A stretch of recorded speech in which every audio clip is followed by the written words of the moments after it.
হিল্লা বিবাহটি এদেশের সমাজে বহুল প্রচলিত একটি বিষয়।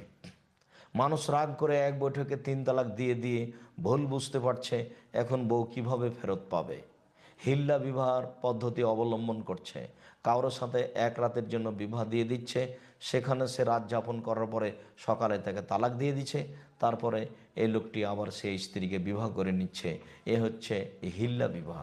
দুঃখজনক হলেও সত্য যে এত বড় অপছন্দ কাজ, যার ব্যাপারে রাসূল সাল্লাল্লাহু আলাইহি সাল্লাম কঠোরভাবে অভিশাপ করেছেন, তাকে মানুষ নির্দ্বিধায় আমলে বাস্তবায়ন করছে এবং আলেম সমাজই তা বাস্তবায়ন করছেন এবং করার জন্য উদ্বুদ্ধ করছেন, এটাই বলতে হয়।